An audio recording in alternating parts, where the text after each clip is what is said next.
guys, Laura here with some bread making tips. I make sourdough every week. I make 2 loaves a week. I make them very small. I have a recipe that I'll link above. It shows you how to make the bread that I'm talking about. It's called Simple Sourdough, and it's in my playlist.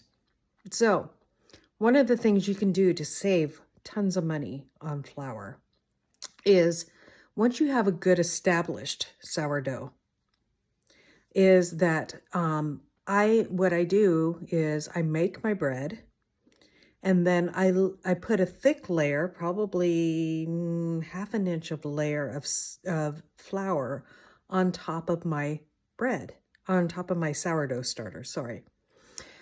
And I put it in the fridge. I make sure that the layer has covered all of the sourdough. Make sure that I push down the sourdough. It's all in there. I put it in the fridge for the week.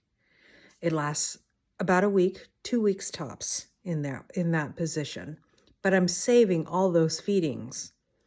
The day before I go to make sourdough bread again, guess what? I take it out the day before. I give it the amount of water, which I usually feed my sourdough 1/2 cup of flour and 1/4 cup of water. I put in there 1/4 cup of filtered water. I always use filtered water on my sourdough. And that's how I save tons of money on sourdough starter. Now, tip number 2. One of the things I do, I like to make 2 loaves at one time.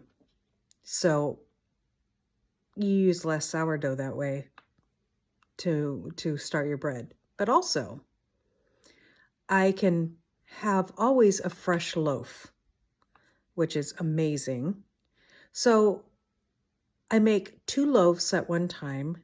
I bake my first loaf with this sourdough bread that I'm recommending. And the second loaf, so I cut my dough in half. I take the second part of my dough and I put it back in my bowl, put a lid on it, and put it in my fridge for up to 4 days.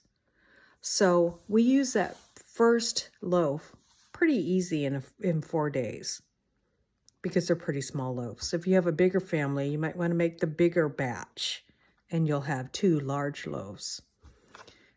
And then 4 days after that, I make my second loaf. And we always have a nice, wonderful, fresh bread in the house.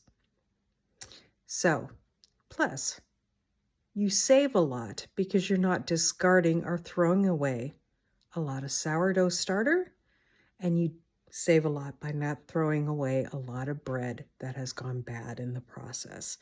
Because as we all love fresh, yummy homemade bread, we don't like how quickly it spoils. So follow those tips and you'll make some fantastic bread with the recipe I'm going to link above. God bless, and you guys have an amazing and wonderful day. And we'll see you next time on our next bread making journey. Bye.